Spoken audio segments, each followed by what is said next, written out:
right, welcome to Startup Grind. Pretty thrilled to have everybody here today. Startup Grind is a global initiative. There are more than 600 chapters worldwide now, and Chilliwack is one of them. And the three main things that we do are educate, inspire, and connect. There's three simple values: make friends, give first, and help others. We are delighted to have three sponsors for this initiative all year in 2019.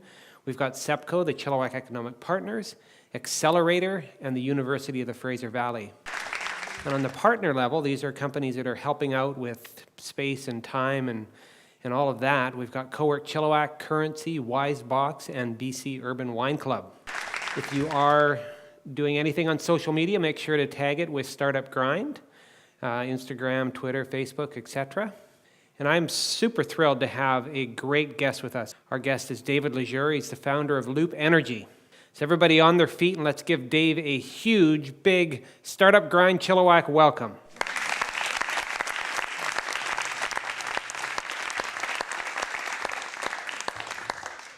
All right, we'll put you in the hot seat. There we go. Let's do it. So it turns out we both graduated from Chilliwack Senior about a year apart. Yes, we did. Yeah. Yeah. So one of the photos you sent me was this. Anybody recognize that? So tell me about it. Well, my grandparents owned this gas station, and my parents worked at this gas station when they also went to Chilliwack Senior Secondary and graduated from there. Class of, I don't know, long time ago. Yep. I guess it would actually be 68 would be the class that they were in. And that was our little gas station, and that's where I started my entrepreneurial life. Go there every day with my mom, and basically behind the cash register, and as a baby, sleeping in a little cardboard box, and dusting shelves if I wanted a chocolate bar. Mom would always say, "There's a broom," nothing was free. I remember in the back making little forts in all the cigarette cartons and stuff like that, and going to H.Y. Louis and playing, making forts in the middle of their aisles and stuff too with my mom there. But that, pumping gas when I was like 6, I remember my mom would let me run the cash register when I was about 6. I could make change for a 50, the proper right way to do it when I was about 5 or 6. So that's the beginning of all of it. That's it. Brings So what was your first? Memories. And by the way, that's for a gallon, not a liter. That's nice. Your first entrepreneurial experience, you mentioned a paper route and cutting lawn. Oh, geez, yeah. So I started my first paper route when I was 10 years old, Chilliwack Progress. Had that route for about 6 years. Mowing lawns when I was 10. Behind the hospital, Edward Street. I remember Columbus Towers and about 5 or 6 little old ladies' houses and stuff. And I remember back in 1980, because I was 10, I was making about $100 a week in 1980. So not bad for a 10-year-old kid. And the funny thing was, as I was sharing with you, my dad made me rent the lawnmower. And half of what I made had to go into this, I remember this big happy face piggy bank. And half my money had to go in there. And the next summer, we went to Sears and we bought a lawnmower and bought a little jerry can. And I remember tying it to the back of my bike, and that's what I would do. Yeah. So you are, if we fast way forward, you're an inventor. Where did that come from? Were you involved in like wood and metalwork and that stuff? Yeah, so metalwork, I took metalwork all the way from grade 8 to grade 12. Love welding, love fabricating and stuff like that. Some of my friends, my closest friend, Mark, who's been my best friend since 10 years old, ironically, is a very mechanically minded guy, and we just hit it off really well. And we just liked, I remember as an example, in the basement of our house, I got one of those bowling sets with the plastic pin and the plastic ball.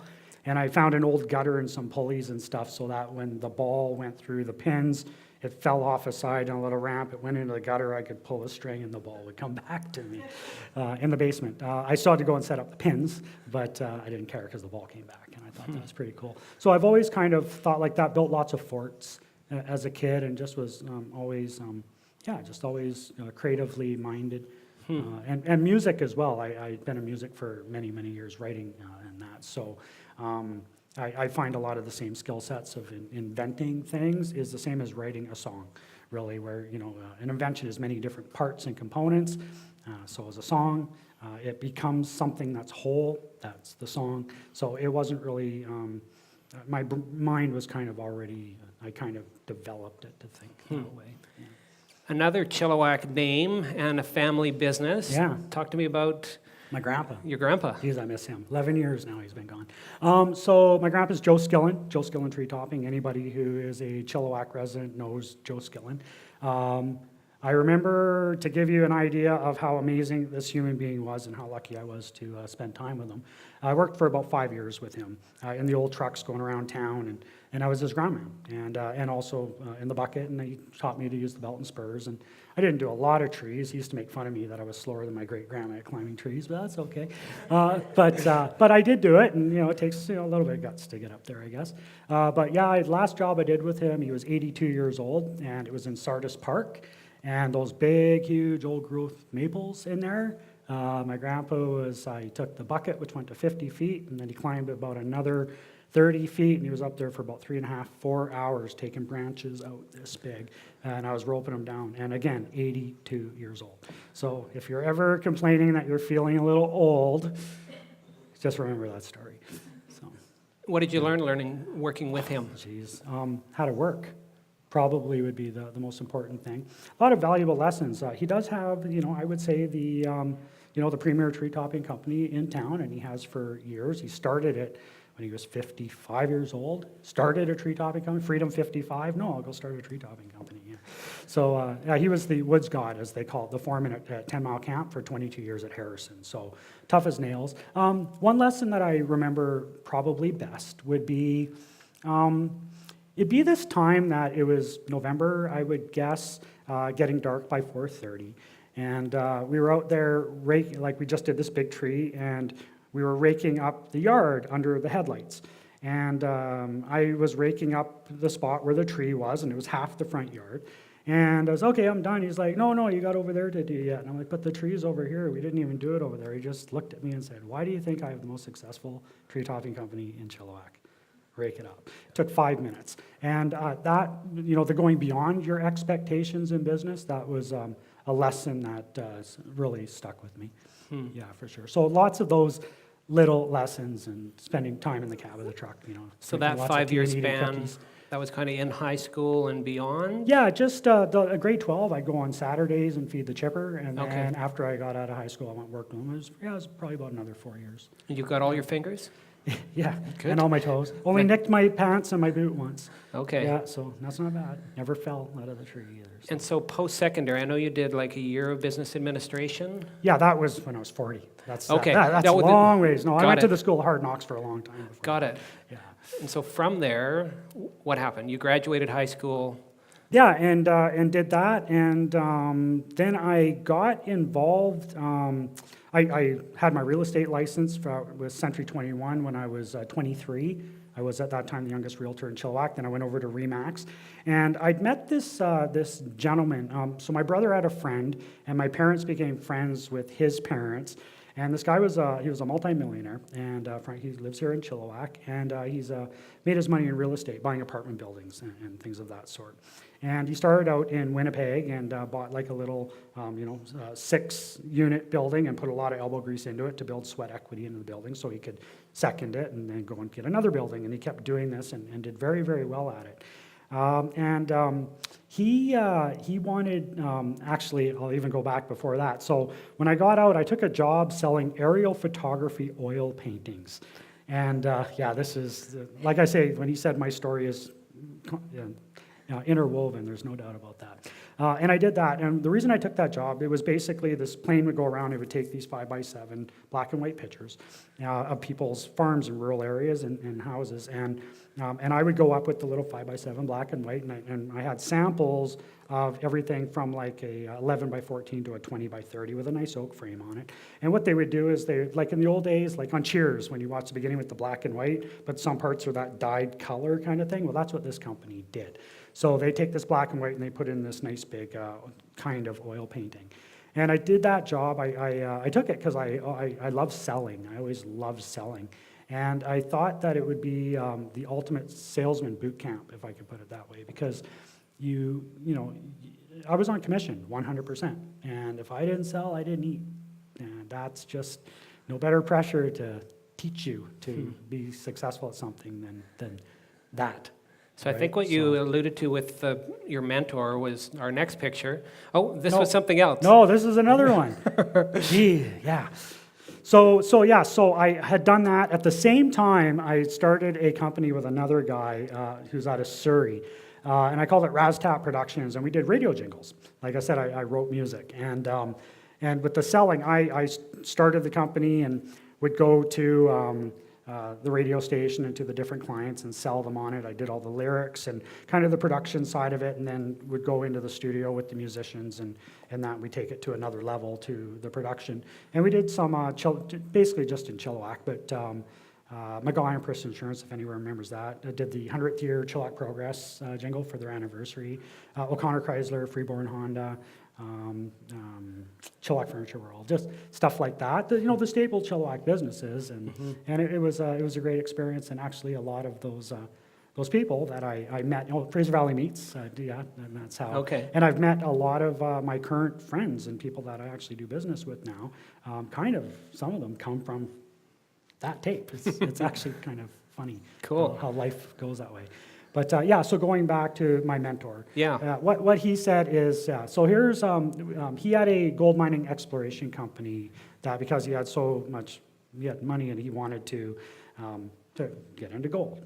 So we had a property in Nevada, another one in Baja, Mexico, and this was our property in Nevada, a little town called Manhattan. It's right dead smack in the center of Nevada. The property that you're looking at here, you're between 7,000 and 8,000 feet above sea level. So where we lived is like taking a mobile home and putting on the very tip of Mount Cheam and kind of living there.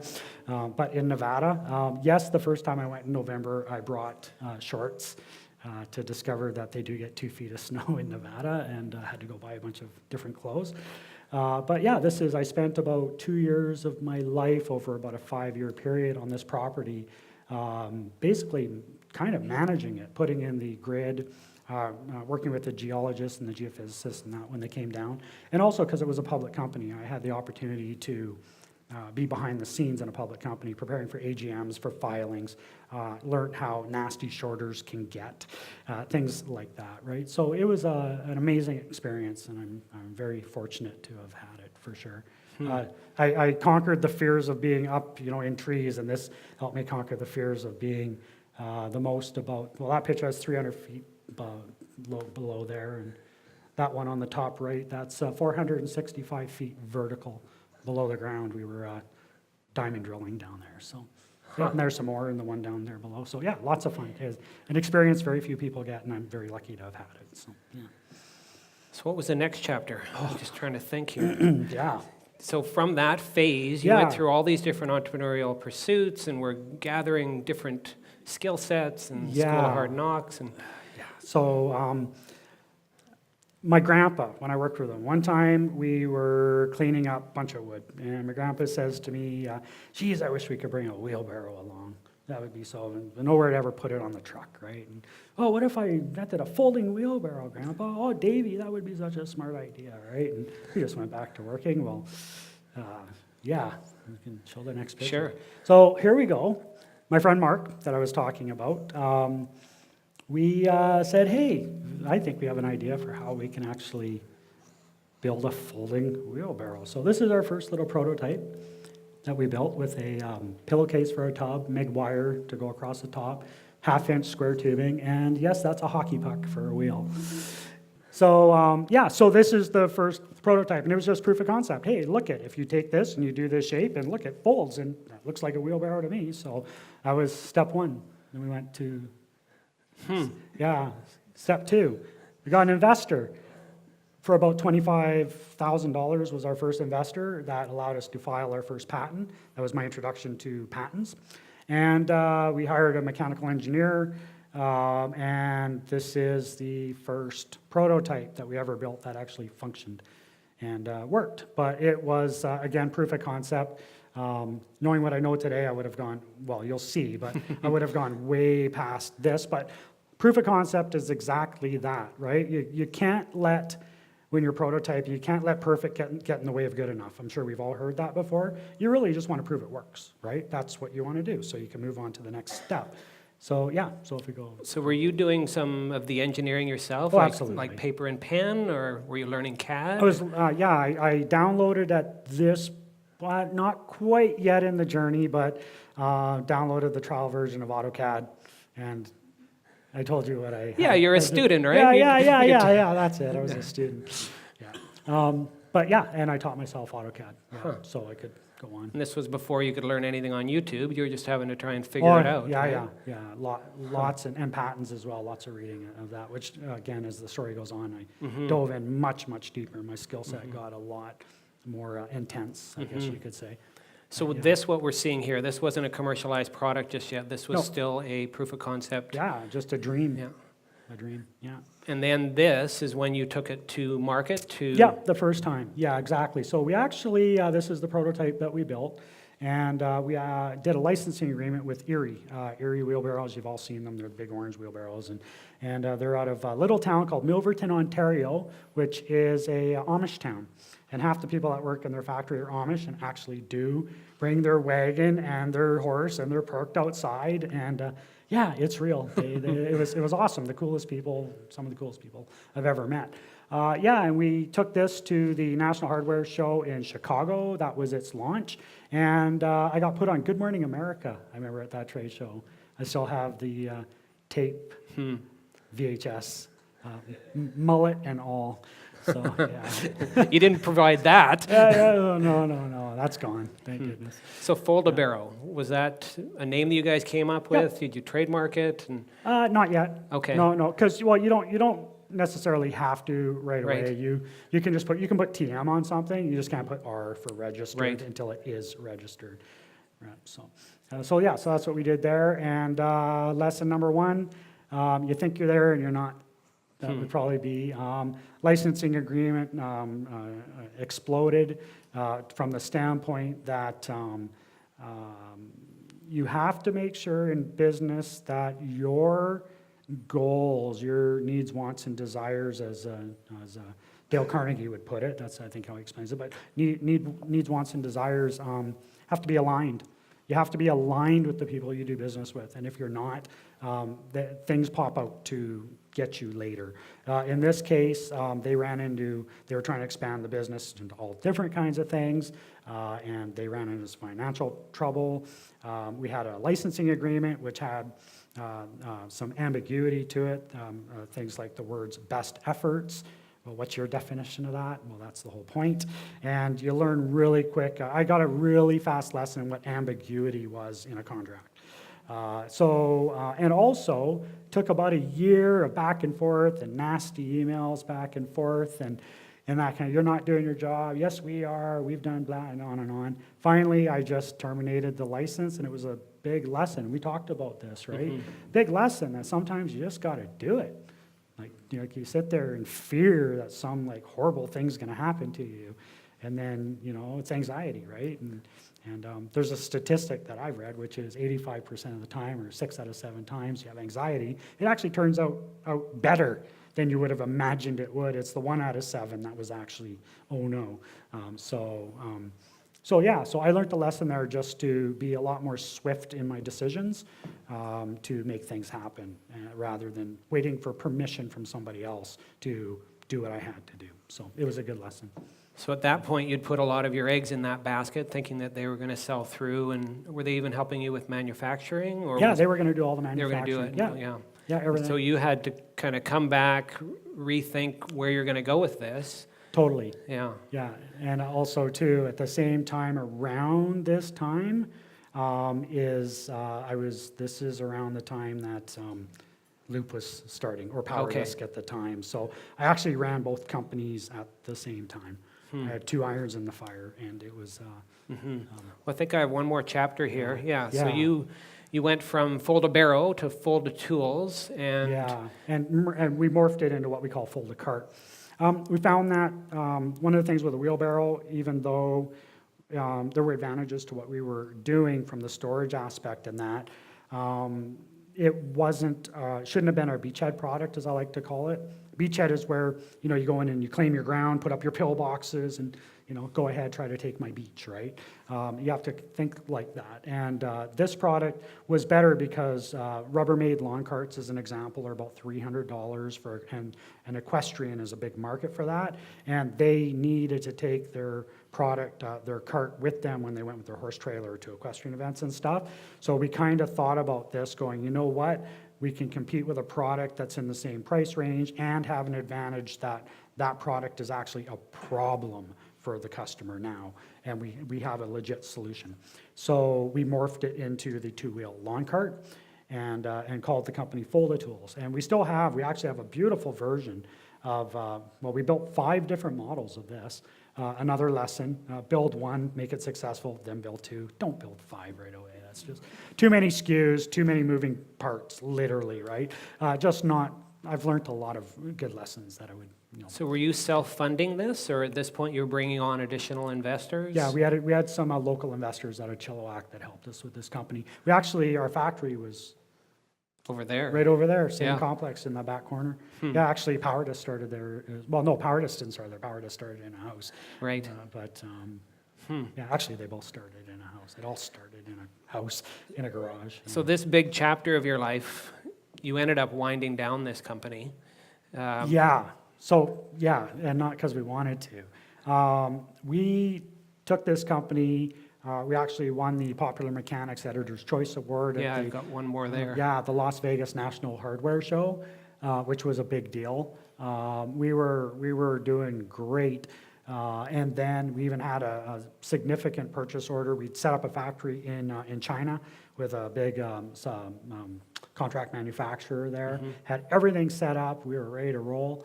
And then 2008, 2009 came along. And the recession came, and we had a nice, multi-million purchase order with Home Depot. And they pulled it, going, we don't want to take any risk on any new products right now, being that the recession was coming. They were actually scaling back. And what do you do? What do you do? You just, you're glad you have another iron in the fire. So how many Folda barrels are out there? The Folda cart, Folda carts? I would say probably about 4,000 or 5,000.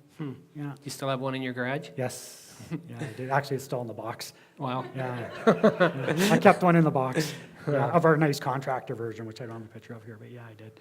And and you might luck out and actually see one in one of these little stores that discount stuff out. You might, if you get lucky and you see it, buy it because it's awesome.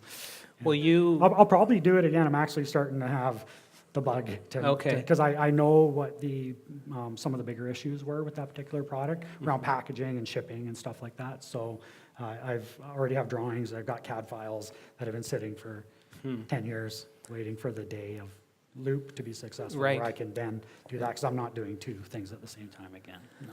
Yeah, so your latest chapter, which is going on 10 plus years now, is Since now Loop. But 98, 20 years. Okay. Yeah. So where did you get the idea to get involved in hydrogen fuel cells? I was running really fast. I fell down and hit my head. Would probably be the best answer. I got it because, Ballard Power is in Burnaby, and I'd started hearing about this technology that literally the exhaust was water and it created electricity. And if that doesn't get you curious, right, hearing that, especially the way my brain works, I was just like, this is cool. I need to learn more. And I was actually another job that I did.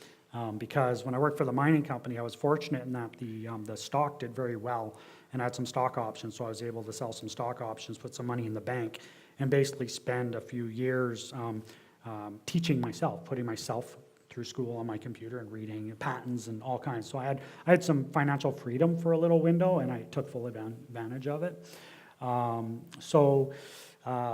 The reason was I was working at Freeborn Honda. I went there because I wanted to know what happened on the other. Like I was saying to you, what happens on the other side of the door when the salesman says, "I'll be back. I need to go see the manager," and he's gone for 20 minutes. And you're like, "How can this take 20 minutes?" Well, I got to learn what happens on the other side of the door.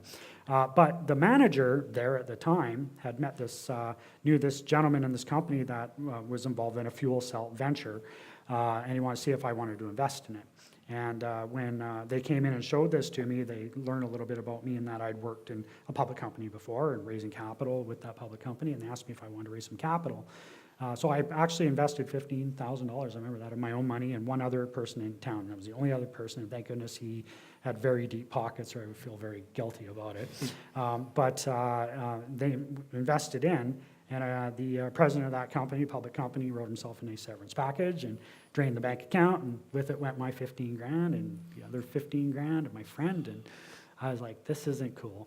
But before that, what had happened is they wanted me to raise some capital, and they had this little fuel cell and a little hydrogen bottle, little fan, and they came in there, and the guy put it on the desk and turned the bottle valve, and the fan started spinning, and I thought that was crazy. And when they said, well, do you think you could talk to some people raising some capital? I was like, yeah, but I'm going to need that to do it. And next thing you know, I was going home with a fuel cell in a bag, and I was like, this is the coolest thing ever. So got home, called my friend Mark, get over here, I got a fuel cell here. He's like, what? And came over, and we just kind of, I fell in love with it right there. It's just like, this is what I want to do. So, so we came up with this concept for a fuel cell powered electric motor, and in doing that, came up with a concept of, in order to put fuel cells inside something round, right? Yeah, so there it is there. That is one of my first 2D CAD drawings there in using AutoCAD. And then that's SolidWorks when we morphed up a few years later to 3D CAD. And that's our very first fuel cell that actually sits in my office as a bookend. That's kind of funny, now that I think about it. But yeah, and... So your epiphany, your big idea was the shape. Yeah, it was the shape. And the reason it was is, you know, the sticker said, do not open, and that lasted as fast as I could find my crescent wrench on that little stack that we had. And I opened it up, and I looked at it and how it worked, and like, this is kind of, and then I started going on the patents database, and because of the fold-a barrel and the fold-a cart, I was, you know, I had a pretty good understanding of patents and how to read them and what was going on. So, so I just started reading, and remember, I had that time off to teach myself, right? So I dove in, and I spent a lot of time reading every patent you could possibly think of about fuel cell technology, and more specifically about what we call a flow field plate, which was the part that, that our big breakthrough was about, which is just the channels of how we flow air on one side and hydrogen on the other side of a fuel cell. And it's gotten so much deeper in the intricacies of it, as I'm sure you can imagine, than just that simple concept. But yeah, that's how it happened. And then I looked and went, we're different. That was really what it was. We're different.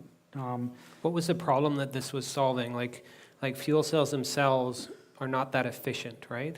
No, they're extremely efficient. But they have an issue. Right. That's probably the best way to put it. So they're very efficient. A fuel cell will operate at typically 50% electrical efficiency, which, you know, if you were to take that same fuel and put it into, say, a generator, like a, you know, and then turn a generator, you know, you'll get 30% efficiency. It's also electrochemical, so there's no exhaust other than water, which is great. But the problem it solves is that on the oxygen side, what we call the cathode of the fuel cell, that's the side where the water forms, we have kind of a double whammy problem there. The first problem is that the oxygen, which is about 21% in the air we breathe, that we're all breathing right now, is at the inlet of the fuel cell, it's 21%, but as it's going across the active area to the outlet, across the plate, it's being consumed to create the electricity, and it's creating water. And so you have a double problem. Not only are you kind of losing fuel to create electricity, but you're also creating water, which is now getting in the way of getting at the oxygen to create the electricity. And that's it's a problem for fuel cells, and therefore they can't really perform in an optimum state. And what I noticed is that ours was different. And a typical, like a normal fuel cell, they can lose up to 50% of their capable power in a gradient because of that loss of oxygen inlet to outlet. And again, ours was just different. And because we had a trapezoidal shape and we had wedge channels instead of just straight channels, I thought that there was an opportunity to just do something different. It was different. And so at this point, you had a really unique idea. You had been semi-burned in the past. How did you protect yourself? Like, what was your first step to say, this is mine? How do I move forward? Well, obviously, filing patents is one way. But the other way that we did it is we got into working closely with the National Research Council of Canada, and we were, had significant support by the government of Canada. And when you have the government of Canada, when you're going into a meeting, and that meeting is in the boardroom at the National Research Council of Canada's Institute for Fuel Cell Innovation. So do you just go, hello Canada, can you help me? Like, No, what was, how did you get there? Where did you start poking around? Yeah. Again, in Chilliwack, some of the network people I know, Okay. and it turns out that the gentleman, his name's Tony, he's what we call an ITA, Industrial Technology Advisor. He's retired now, but he, we met with him and showed him the idea, and he lived up on Promontory, close to where I live, and showed him the idea, and he's like, that's really interesting. That looks different, and he's a pretty intuitive guy. And he was like, there's this place out at UBC, a building they just built because of Ballard being so successful, and it's called the Institute for Fuel Cell Innovation. It's got about 70 researchers and scientists, all dedicated to fuel cell research. What do you think to taking a trip out there and showing them what you've got? And yeah, of course. So Shane and I, who was my VP at the time, well, actually, no, he wasn't yet because we hadn't formed the company yet. We went out there and they saw our design, and the researchers were like, this has some natural elements to it, just in the shape that might really solve some fundamental problems with fuel cell technology. And Tony's like, well, would you like to work with them on this? They're like, yeah, we'd love to work with them. And Dave, can you raise the money? Well, yeah, if the government of Canada is helping us, I'm pretty sure that I could go raise some capital for that. And I said, okay, well, let's do it. So Tony agreed to support us with IRAP, Industrial Research Assistance Program grants, and the NRC. They had a lab and people to help us work there, and we did computational fluid dynamics. They had the type of computers back then that today it's on your desk, but back then it wasn't. So what does the business format look like at that point? Is IRAP taking equity in your company, or are they just there to kind of promote innovation in Canada? Yeah, absolutely. Yeah, and to the create grants are successful available. companies. Got it. Yeah, the government of Canada, their view is if we are successful, you are going to employ people, and you're going to export goods, and we'll get our money back several times fold. Got it. That's pretty well their business model, right? So, I'm trying to think what the next photo is. Yes. So, Yeah. so this is some of the early days. You've formed your company. yeah. The one on the top right there is your office over here, Yeah, I it believe. is. Actually, all the bottom two and that one, yeah. But this came after a garage, right? You were in a... Yeah, we actually out on Gillian Place was the street out in Sards. We rented a house, 4-bedroom house. Shane lived there, and we bought that mill, and we set it up in the garage and used the rooms for our offices. We were there for about a year. That was 2001. Yeah, that was in 2001. As you can see, this is 2002. So this was our next move after we proved that we had something. Then we got more IRAP support. We got another round of investment, and we kept trudging forward. So at this point, you had both hats on. You were CEO, founder of Fold Tools, or Fold Cart, and this. Did that help in the end, or was it just a big ball of stress? Or Well, both. both? I would say it helped from the standpoint that when one company wasn't doing as well as the other one, it could help support me. I still had, a wife and kids, or a kid at the time. But no, 2000, no, that's all three there. Yeah, we're up to all three of them now by 2002. But, but you have to do that. So it was nice to be able to have a little bit from each one where it didn't really stress the treasury of either, but it still allowed me to be there to do what had to be done and direct the companies. So yeah, from that standpoint, and then the ball of stress, yeah, of course. Because right on the other side of this, on the other side of that wall, is our Folded Tools factory that we actually set up there and did our first 1,000 units right out of here in Chilliwack, so we could get it ready to go to China. So what are some of the things that, by taking investment, what are the responsibilities that you have as an entrepreneur? Are you forming a board? Is there filings? Oh, absolutely. Well, it depends on how far Yeah. you take it, right? But yeah, governance is very, very important. Eventually, you are going to go through a due diligence cycle if you're building your business. And they are going to get more intense every time you level up to the next level in building your business. And if you don't have proper governance, it will come back to kick you. It just will. You have to run a tight ship. And I'm not professing at all that I always ran a tight ship. That would be a lie. Won't say that. But I know now for sure that it's extremely important to do that. So at that point, yeah, we had a board of directors for PowerDisc at the time, so when we formed the company in 2000, I got a local CA, a lawyer, and then two guys that were like entrepreneurially minded kind of business guys that were well networked in the community to help raise some capital, and then Shane and Mark and myself. And then Mark got off the board, but Shane stayed on. But yeah, so that's what I did as the board, and didn't have any money to pay any of them. I just said, if you guys are in, let's divvy up some seed stock and let's start a company and see if we can make it go, right? And they, yeah, okay, let's do it. So it was nice from the beginning to have that level, and I would recommend that to anybody. That level of governance. Lawyers are there for a reason, so are accountants, so use them, right? Yeah. So those early days of setting up, that's proven to be a good foundation that you've been able to build from? Absolutely, Yeah. Learned a lot, learned from a lot of mistakes. There's no doubt about that.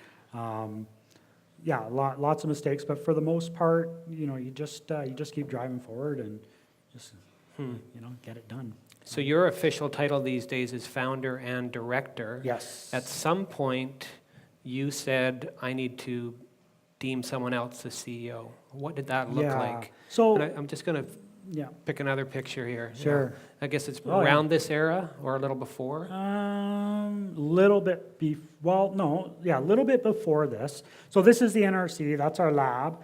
That's our very first full-size fuel cell stack, that's 25 kilowatts.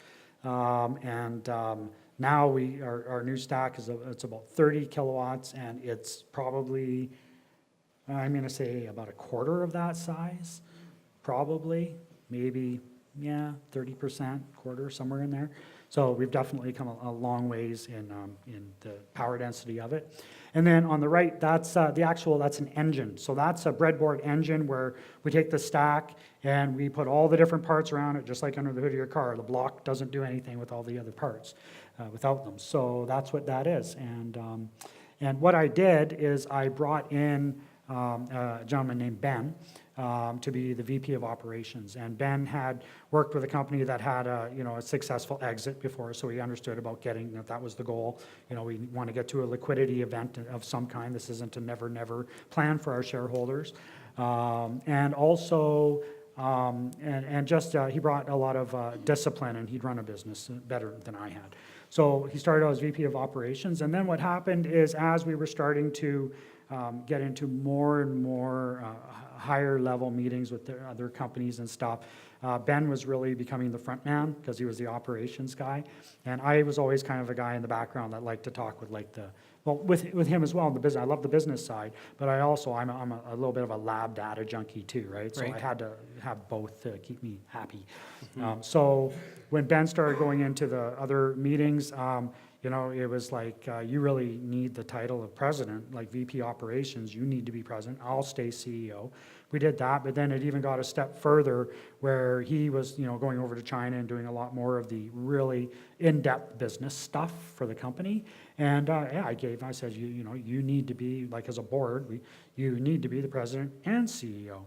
Lesson in that, I didn't need to be taught the lesson, I already knew it, but leave your ego at the door. Like, I didn't care if my credit card, I didn't care if my business card said president and CEO. My obligations to my shareholders to be successful. That's the goal. Full stop, the goal. So, no ego. It's and Ben's awesome. I'm really happy that he came to work with me on this. And, right. He's definitely helped the company grow. There's no doubt about it. And how long has Ben been with? I think 6 years now. And when did you switch names?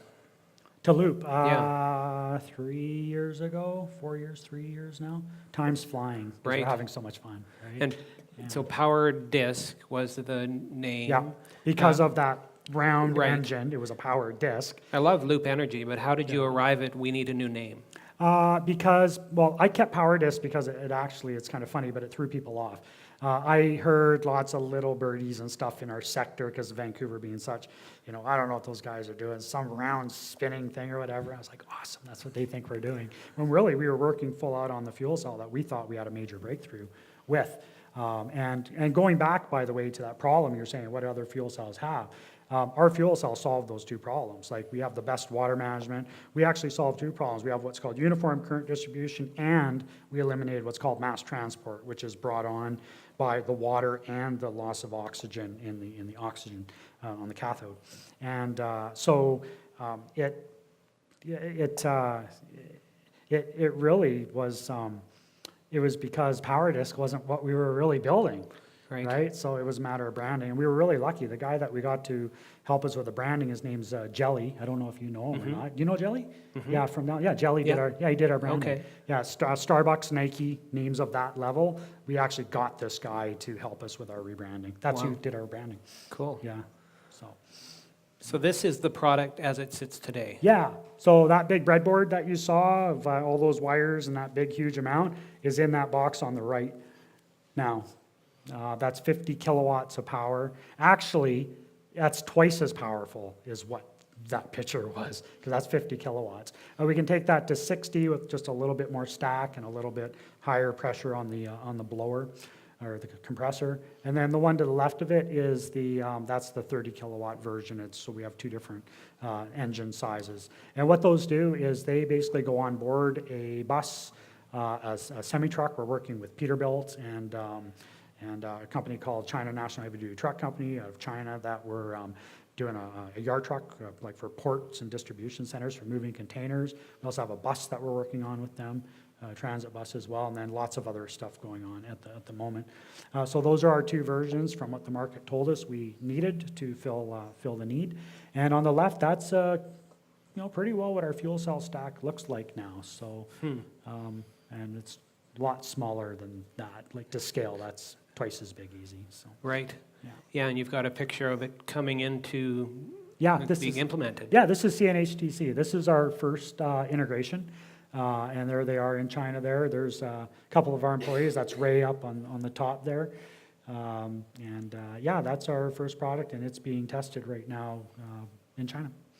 So you're actually to a point where you've commercialized, you're getting some purchase orders, you're starting to have some revenue, but it's taken a long time. Yeah, 20 years. Wow. Yeah, absolutely. Huh. Yeah. And you mentioned getting to a liquidity. Dumb that down for me. Is that basically go public or acquisition? Yeah, along that lines. Yeah, but that's still out there. Who knows? Who knows? Right? Might be closer than we think. It might be further than we think. I just have a simple philosophy. Every day I get out of bed and work, I'm one day closer to wherever I'm going. So you're still based in Chilliwack? I am. You are? Yeah. The company itself in Burnaby. is moved to we're Burnaby. off, Production Way, just off Gilardi exit, the other side of Lougheed Highway. And you've built a new facility. Yeah. Tell me about that. So it's 15,000 square feet. About 6,000 square feet of it is our engineering area and administration, and the rest of it is in the back, which is our lab, which we're just commissioning right now. And because we just left the NRC, that lab there, to have our own space, and then we're going to do our manufacturing there as well. And basically, that'll be our center of excellence for the development of product and some smaller runs of product. And then we'll be working with contract manufacturers and joint venture partners for the rest of it. Yeah. It's a pretty phenomenal journey. And I mean, just the way you speak, you are not formally trained you don't have a degree in fuel cells. No. But you've figured it out. Why do you think you have that unique ability? I think part of it is, again, going back to the music thing. I really do. I think you train your brain when you do multi-track recording and composing to think that way, because there's so many moving parts, again, and they all become one thing, a song. My mom, my mom is just so much tenacity. She just does not know the word give up. My mom, to throw another business in, owns Julianne's Art Center here in Chilliwack. Julie's my mom. Ed and Ed Hossel Jewelers, if you remember that was my great-grandparents that came over from England in the late 1800s. So I have pretty deep taproot into Chilliwack from an entrepreneurial standpoint, which is kind of funny. I would say it's probably all of that combined, just being brought up around that and just seeing, and also the mentors I've been so fortunate to have throughout my life that are, for the most part, extremely successful business guys. I won't name drop, but I'm very fortunate that there's some of the, more prominent business people. When I was in real estate, a lot of the, prominent realtors, like the top performing guys at Remax, I was, they were like kind of, sort of, in a way, I guess, kind of took me under their wing. Like a lot of entrepreneurs, mentors have done that. And I've been very fortunate that way. So I've had a lot of examples in front of me of what hard work and perseverance can do when you put the two of them together. And it can lead to this. Wow. Right? So this photo is some of your Yeah. integrations, right? Yeah, that's the bus again with CNHTC. And then the truck on the right, we're doing 2 of these for the Port of LA and the Port of Long Beach. April and May, I believe, are our integration dates for those 2 trucks. They'll be running for a year, going from the Port of LA down to San Diego and back, I believe is the route they're doing. And that's going to be for the proof of, and yeah, it's working with Peterbilt and stuff of that sort. We've got, let's just say I'm glad Ben's the president and CEO right now because everybody in the company just works so hard to make this stuff happen. So It's there's amazing. definitely like a heightened sense of we need renewable energy, that we're killing this planet and so forth. So your timing seems really, like, is that contributing to some of the latest success? Without a doubt. Yeah. Yeah. Sometimes, they say in real estate, location, location, location. Well, I would actually say it's more timing. And I think the same for this.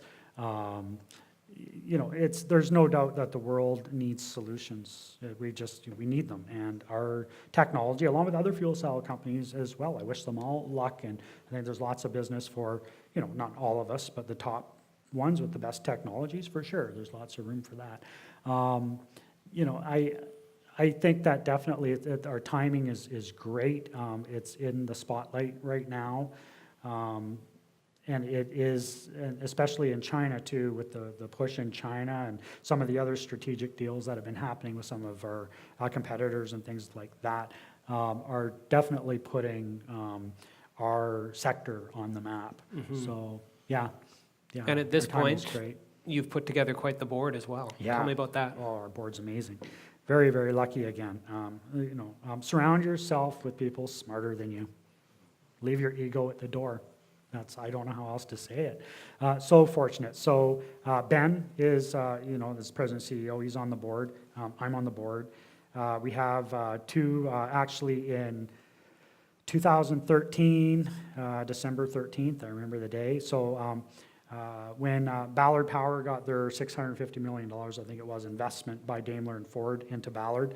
Later on, as another CEO came into Ballard, they realized that the automotive sector, the ROI was just, the runway was just way too long for what they needed to do. So they needed to divest out of that, and that's what they did. So they, I believe Daimler and Ford gave like 30 million shares or something like that back to Ballard's treasury, and I think it was $83 million or something like that as well, and divested out. They started a company called the Automotive Fuel Cell Cooperation, which is Daimler and Ford, right across the parking lot from Ballard.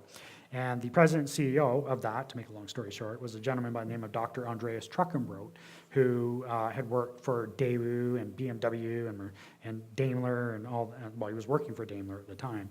And they have a mandatory, at 60 years, you have to retire at Daimler. And the day after he became, or retired, he became chairman of my board. Which was pretty awesome. And the credibility, obviously, that comes with that was immense. But, you'd think that everything just becomes like so smooth. We got him on the board now. This is good. No, you still got to fight. You still got to fight. You got to fight for it. But, and then the other gentleman that we brought in, Al and Neil, 2 very seasoned entrepreneurs. Al's from Vancouver, believe he was VP of Finance for Rogers, I think is what it was. And then also Neil, he's from Toronto, just north of Toronto.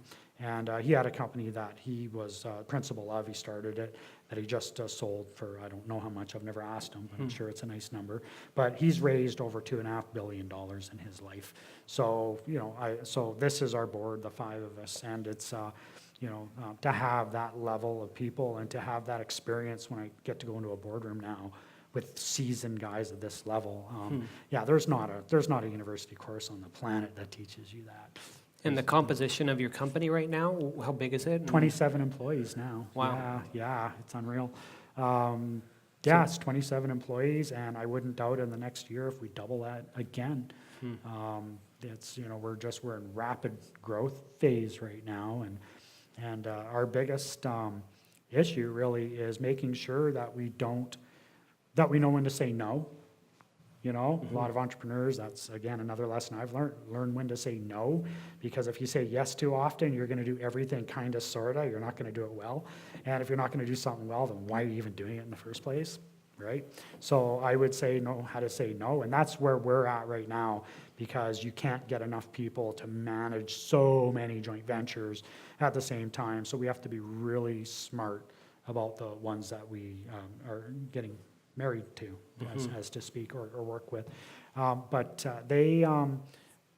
for the most part, the businesses, it's just, it functions so well, and we don't seem to have a lot of skill sets that are right on top of one another. I like to think of a company as like a conscious mind, where it's kind of like, when you mind map, you put all the circles and they intersect.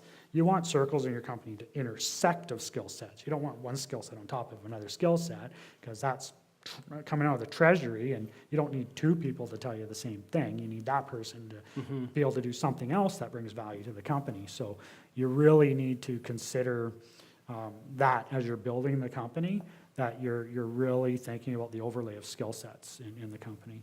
Well, we're going to shift to questions in a second, but I'm super excited. Dave has agreed to unveil the Loop Energy jingle on the spot here. No, I've been trying to think what rhymes with energy. Anyways, let's hear it for a fantastic Chilliwack entrepreneur story.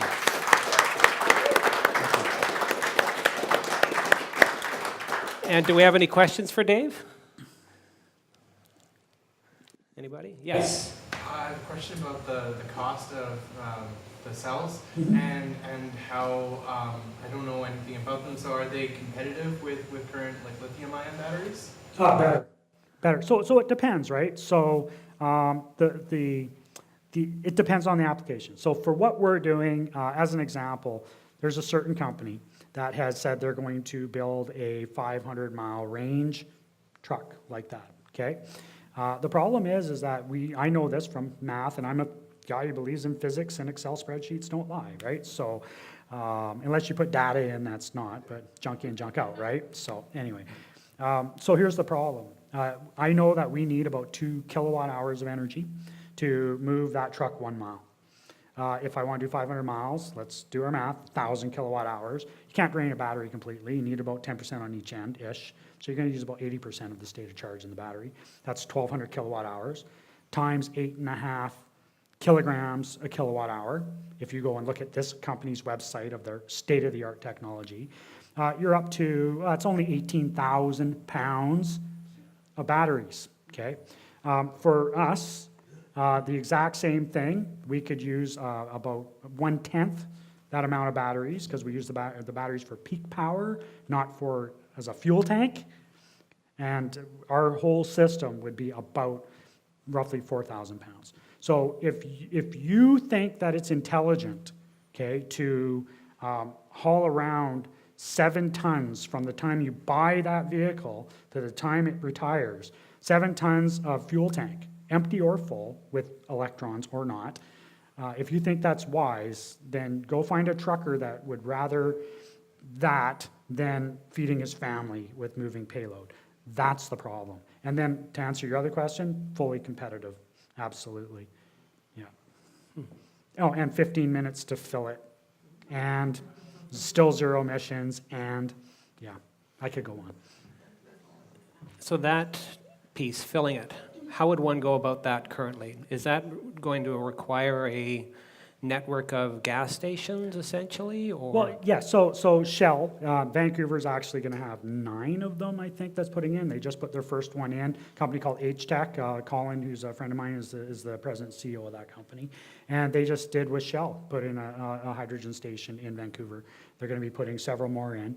But it's a chicken and egg thing. That's always been the thing with fuel cell technology. Like, okay, now we got fuel cells, where do we get the fuel? And it's chicken and egg, right? Well, that's why we realize, as many of the companies in our sector have realized, that you need to address fleets first. You need central fueling. And how do you do that? You work at ports. The Southern California Basin, I believe it's 50% of the CO2 emissions, and you know, shoot me if I'm wrong, I'm trying to go back into my memory here on this, but 50% of the CO2 emissions in the Southern California Basin come from the Port of LA and the Port of Long Beach, from all the drayage trucks and all the equipment that works there. 16,000 trucks every day in and out of the ports. 16,000. Yes, I was like, huh? Yeah, that's a fact, right? So on the fuel side, yeah, to fuel it up, it's just a spigot that goes on from a hose and turn it, and no different than like propane. It's very much the same as propane. Michael? So Dave, you mentioned that you learned a lot of lessons from your relatives who were entrepreneurs. What lessons from you do you think your children are learning? Entrepreneurial lessons. Well, never give up, I would say, is the first. Tenacity, right? Never give up. And that you don't have to sacrifice your integrity to be successful. It would be the lesson I want my kids to know the most. You don't have to sacrifice it. You don't have to hurt other people. You don't have to step on other people. You don't. You can get through to success by being a win-win entrepreneur.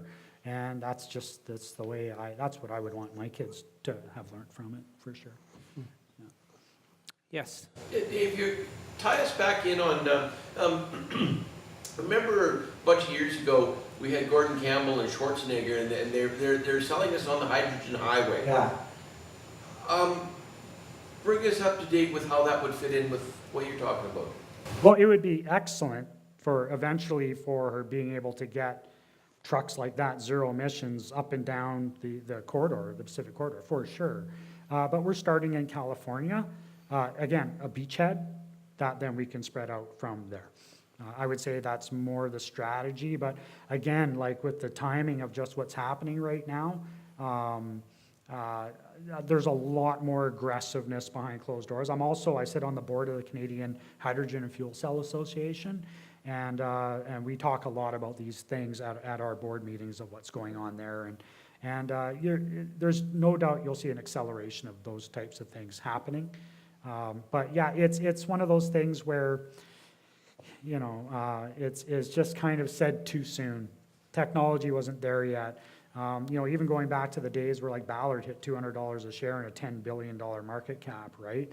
That was, part of that was because, you know, they did the deal with Daimler, Mercedes, and you had the vice president of engineering or whatever from Mercedes saying by 2003 we'll have 100,000 fuel cell cars on the road. Okay? Well, you know, it's that kind of talking that, you know, gets the general public who should be able to look at a guy like that and go, well, he's in the know, right? Well, maybe have a little bit more scrutiny over some of the things some of these people say. Yeah, but that's one of the reasons why there was so much momentum with that, and then it kind of fizzled, but that momentum is definitely coming back. There's no doubt about it. Yes. The nature of the technology you're developing there, do you think it's more likely that you're going to be scaling up to larger vessels, or going down to maybe personal cars? Both. Yeah, well, the reason is because we have a technology that solves some fundamental problems that makes our tech better than other tech in the same space. So there would be no reason why we wouldn't do all of the above. But it's, again, a matter of you only have so many resources, and you have to place them in the right spot. You have to get your beachheads and secure it with pillboxes, right? And then start to spread out from there. And that's, it takes money to do these things as well, right? So you have to be very strategic about that. But I would say we'll do many different platforms with our technology. We're right now, like backup power for cell phone towers and stuff like that is one thing that we're working with another company on at the moment as well. And, backup power for even data centers and stuff like that, right? So there's so many different opportunities for the technology, So let's do one more question. Yes. And how early on did you start building out your board? For Loop, before we formed the company. Our founding meeting was June 21st, 2000. I remember it. It was at Evanson Roper in their boardroom at the front when it was Evanson Roper, before it was NMP. And because our CA worked there, he was a partner there.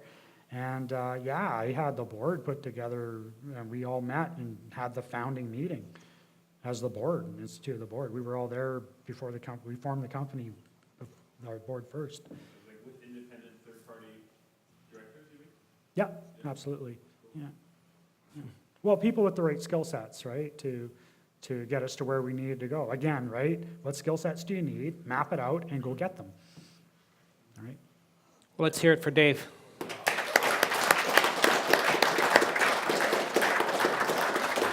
Got a couple more things. Just thank you to our crew that's been putting this off, Michael and Colin and my son Aiden, who's doing the video and all of that. So thanks so much for all the work you're putting into this effort, and you guys for coming out and participating. We've got our next 2 speakers lined up. March we're working on, but coming up on February 19th, we've got Dr. David Harper, really interesting fellow. He's a professor at UFV, and he's been charged with leading innovation and entrepreneurship and really shifting the mindset of UFV into a real energy ball of innovation. And then in April, we're going to bring things a bit smaller. Amber Price, the owner of the Bookman, is a multi-generational business that's thriving in an industry that apparently should have been wiped out, but they're doing just fine, thank you very much. So, and we're working on a great speaker for March, so please do come out. This is Startup Grind Chilliwack, and please hang around. We'll do some more mingling and discussion, and I'm sure Dave will answer some of your questions, and I think there's some cookies out there as well. So thank you so much. Awesome, guys. Good job.